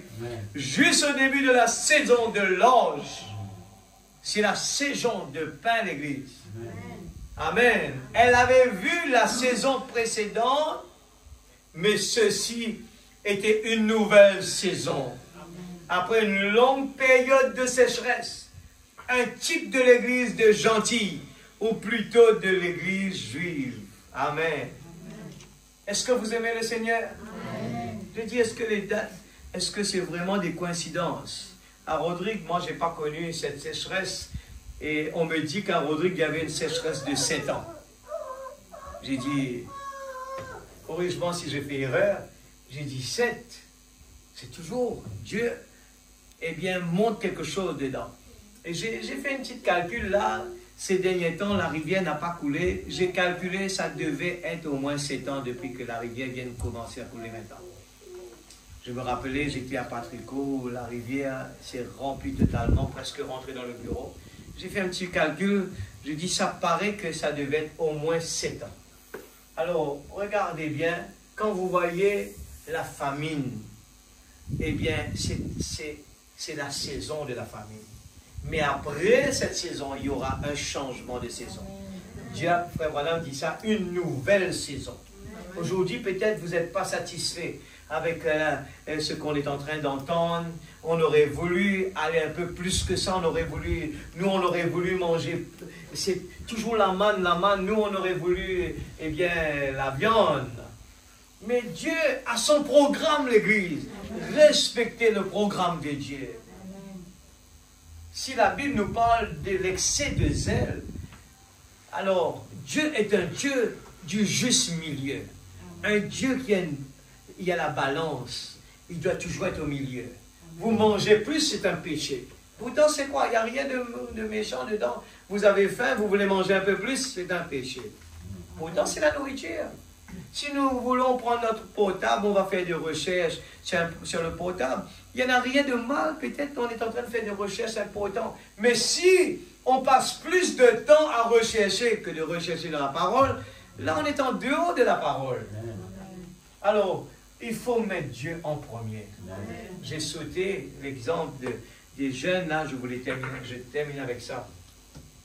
Quand Dieu met des procédures, il veut nous éviter d'avoir des ennuis. Je prends cet exemple, un jeune couple qui va se marier. Nous voyons dans ce message, Frère Branham exige, il dit, en aucun cas. Aujourd'hui, on va chercher des exemples, on va se dire, mais frère, il n'y en a pas de frères à l'église, il n'y a pas de sœurs à l'église. C'est parce que nous ne croyons pas en Dieu. Alors, on désobéit, on va aller le chercher ailleurs. Mais le prix à payer est cher. Le prix, quand nous désobéissons, regarde Naomi, elle a payé un prix cher. Elle a perdu son mari, ses 2 fils. Mais regardez bien, obéissez à la parole. Priez, Dieu peut faire sortir n'importe qui là-bas pour l'emmener ici. Dieu peut le faire. Il y a quelqu'un, il y a quelqu'un pour chacun. Quelque part, Dieu peut le prendre. Le monde est petit pour lui, il peut l'emmener, il peut le faire net là, il peut le faire comme vous le voulez. Tout est possible à celui qui croit. Amen. Mais il suffit de juste attendre et rester dans notre patrie. C'est quoi? Rester dans la parole. Si la parole a dit de ne pas faire ça, restez dans la parole et Dieu pourvoira. Abraham a dit Dieu pourvoira. Pourtant, il n'y avait pas d'agneau là à côté. Et il y avait l'enfant qui posait la question, mais où est l'agneau? Dieu pourvoira. Mais où est le pourvoira aujourd'hui? Est-ce que l'Église ne dit plus Dieu pourvoira? J'ai pas de fille, j'ai pas de garçon. Dieu pourvoira. Amen. Dieu pourvoira. Vous avez besoin de travail, Dieu pourvoira. Votre travail vous embarrasse de servir le Seigneur, Dieu pourvoira. Dieu attend que nous, on prend des décisions. Seigneur, je suis embarrassé de mon travail, je ne peux pas te servir, j'aurais voulu, eh bien, vraiment te servir librement. Dieu peut vous donner 1 milliard. Il y a un frère que j'écoutais qui disait, moi j'ai demandé à Dieu, eh bien, de travailler peu et d'avoir beaucoup. Je dis, les Africains, vous avez vraiment une foi exceptionnelle. Regarde bien qu'il dit, Seigneur, je veux travailler moins pour avoir beaucoup. Mais, quelles conditions? Il a dit, Seigneur, pour pouvoir me consacrer pour toi. Regarde la raison qu'il dit ça. Pas pour s'asseoir. Il dit, Seigneur, donne-moi un travail que je n'aurai pas à travailler beaucoup comme je fais en ce moment pour rater mon église, mais un travail où je n'aurai pas à travailler beaucoup, mais j'aurai plus au contraire, mais en même temps profiter pour se consacrer pour Dieu. C'est possible. Mais Dieu nous dit, mais parce que tu ne demandes pas, tu ne reçois pas. Demandez et vous trouverez. Amen. Demandez, Seigneur, je suis embarrassé. Je veux cela, Seigneur, j'ai un souci. Et étant persistant, Dieu pourvoit notre besoin. Nous allons le mettre debout. La maison du pain. Amen. Qu'est-ce qui est impossible? Frère Branham le chante tout le temps. Only believe, all things are possible. Quel Dieu puissant nous servons. Dites simplement un mot. Mon serviteur sera guéri. Et Jésus le place dans la Bible pour dire, regardez cet homme. Je n'ai jamais vu de foi comme ça. Amen. Il a utilisé quelqu'un qui ne vient même pas à l'église pour nous démontrer la foi. Alors que ses disciples étaient avec lui, n'avaient pas une foi pareille. Dites un mot, mon serviteur est guéri. Amen. Combien de plus forte raison, nous, aujourd'hui, qui sommes devant, eh bien, la révélation de la parole. Amen. Les 7 cieux sont ouverts. On aurait dû être dans le jubilé, l'église. Amen. On aurait dû, quand nous venons à l'église, on se sent fort. Comme David, qui était le tout petit, il se met devant le géant Goliath, il ne regardait pas la taille du géant Goliath, il regarde, et le challenge. Aujourd'hui, l'église, si nous croyons la parole, dans la présence de Dieu pendant que nous prions, ne faites pas une petite prière de récitation, mais parlez à Dieu ce que la Bible dit que nous sommes. Et réclamer ce que le gazam a volé, ce que le sauterelle a volé. Prenez position dans notre territoire que Dieu nous a donné. Ce n'est pas une coïncidence que Dieu nous a établi à l'île Rodrigue, l'église. Sur un petit bout de caillou, isolé dans l'océan Indien. Dieu nous a établis là, mais il a envoyé le message avec nous. Quel Dieu puissant nous servons. Parlez avec lui ce soir. Ne recherchez pas les choses qui ne vont pas être bénéfiques pour notre âme. Recherchez les choses d'en haut. Ce n'est pas, on ne recherche pas ce que les gens vont dire sur nous. Ça ne va pas être bénéfique pour nous. Nous recherchons la révélation de Dieu pour être Jésus sur la terre, pour marcher comme des Jésus sur la terre, fiers de porter son nom. Papa Céleste, nous voulons te dire merci ce soir. Oh Dieu Tout-Puissant, ce message, il est vraiment extraordinaire. Et nous ne voulons pas nous arrêter avec un panneau. Nous ne voulons pas arrêter avec, Seigneur Dieu, juste la connaissance. Nous voulons vraiment croire en ce que la parole est en train de dire. Nous voulons croire et le vivre et le mettre en pratique. Pas que des mots, mais la réalité, Seigneur. Nous voulons vraiment vivre ce message.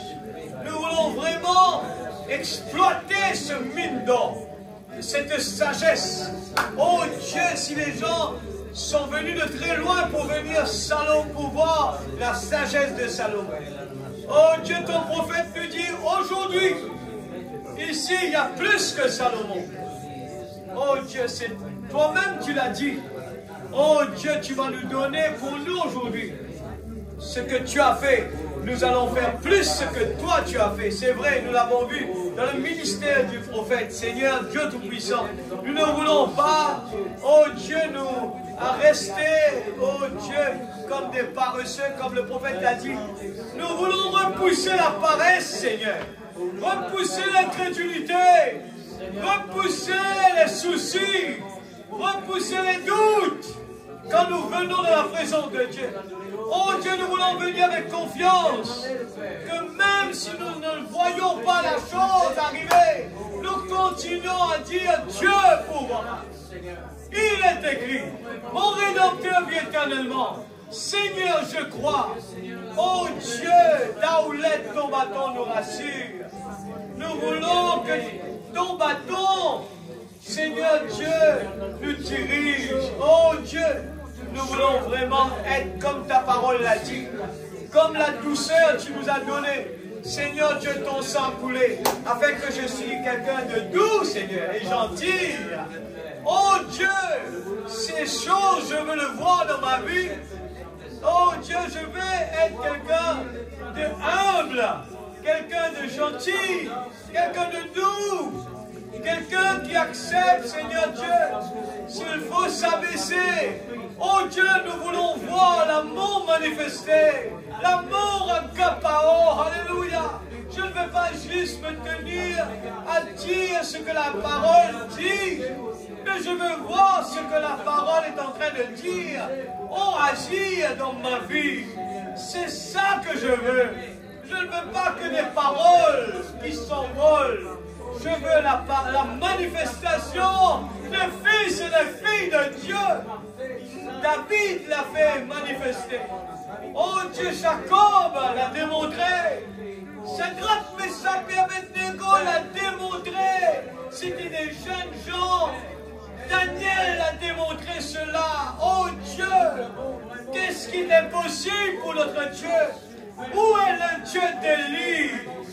Oh Dieu, bride ma langue à ne pas critiquer, à ne pas décourager, mais que ma langue soit utilisée pour motiver les gens, pour encourager les gens, pour dire des bonnes choses sur les gens, pour prêcher l'évangile, pour louer Dieu. Oh Dieu Tout-Puissant, utilise mon corps. Nous ne voulons pas laisser le diable utiliser notre corps pour la colère, pour la haine, pour l'hypocrisie, pour les critiques. Mais dorénavant, Seigneur Dieu, je te donne mon corps. Prends le contrôle total. Établis ton royaume dans ma vie. Brise-moi, façonne-moi. C'est vrai, Seigneur, le chemin il est difficile. Oh, il est difficile. Mais je sais quelque part, mon Rédempteur vit éternellement. Je sais qu'il y a une couronne qui est réservée quelque part, Seigneur. Oh Dieu, nous préférons choisir ce chemin difficile où nous voyons les satisfactions des fois. Nous voyons que les choses ne vont pas comme nous le voulons. Mais aide-nous, Seigneur, à vraiment l'accepter tant qu'il est, Seigneur. Nous voulons accepter cela.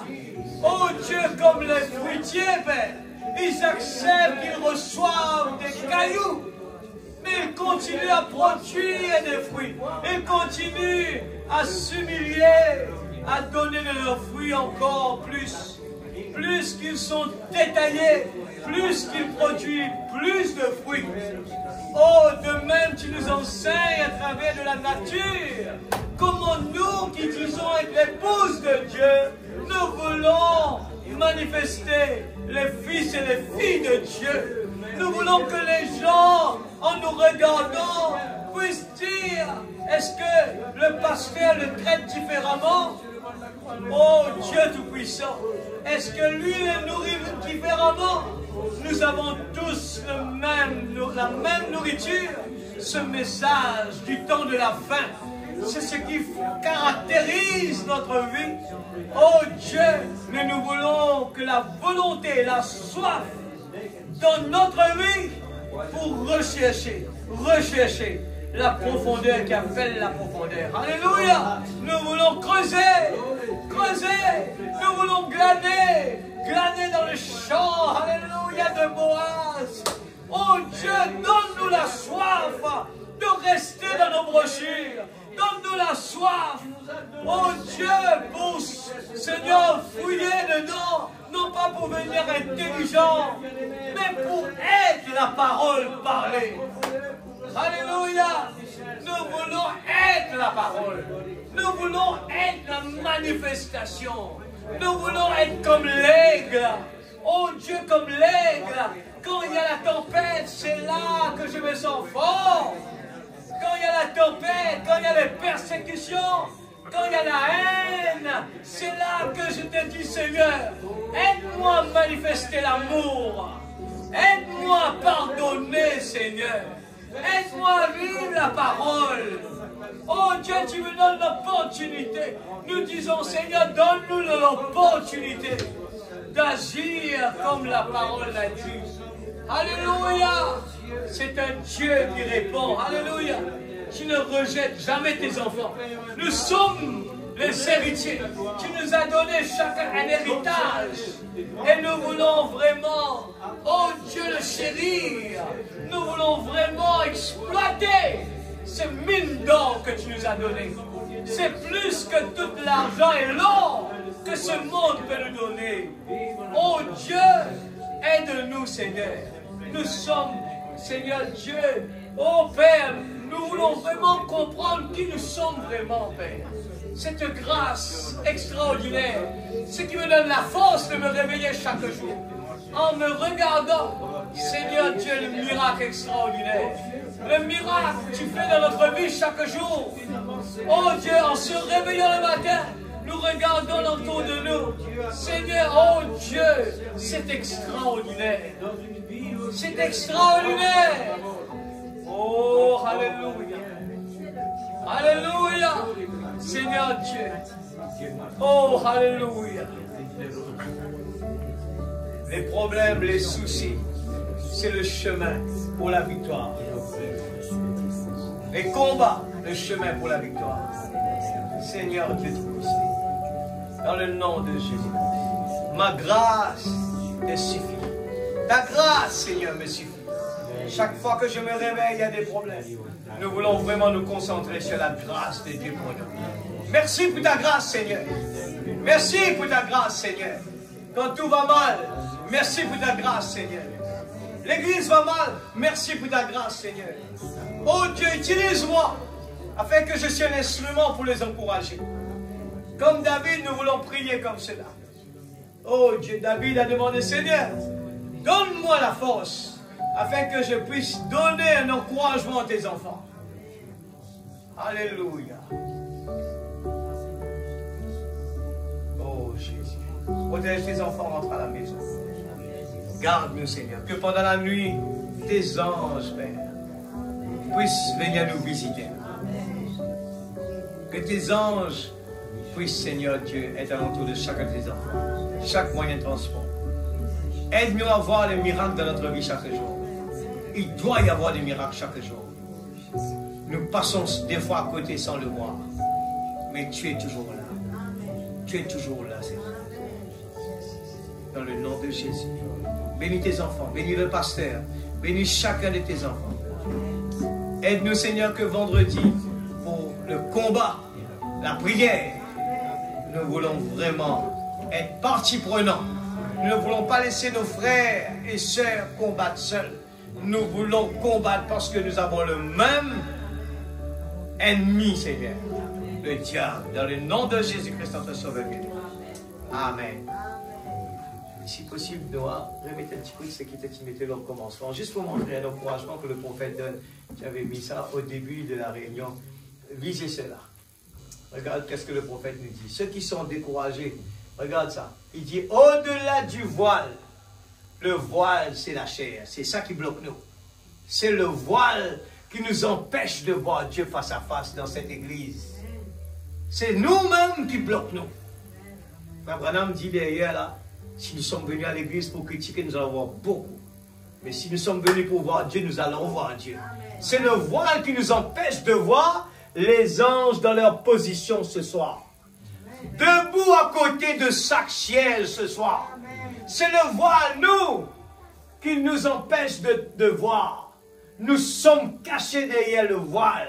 C'est ça. Et ce voile, c'est la chair. Nous sommes fils et fils de Dieu, filles de Dieu. Nous sommes dans la présence de Dieu. Les anges de Dieu campent auprès de ceux qui le craignent.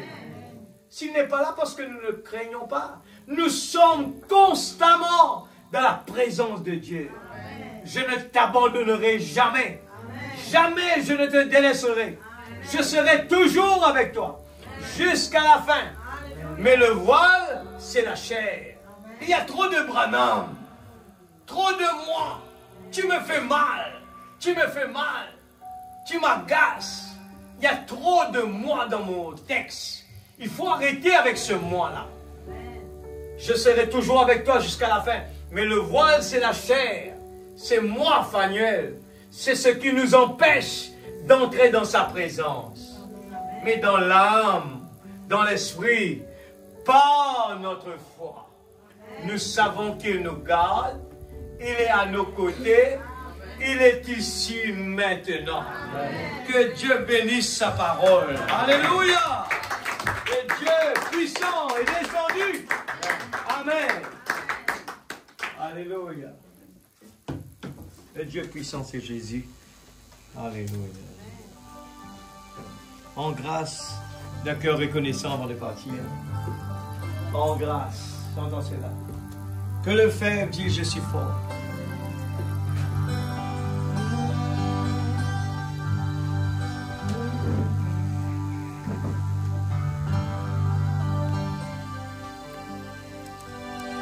En grâce, le cœur reconnaissant, en grâce à celui qui est saint, en grâce, car il a donné Jésus-Christ, Alléluia, son Fils. Cela me suffit.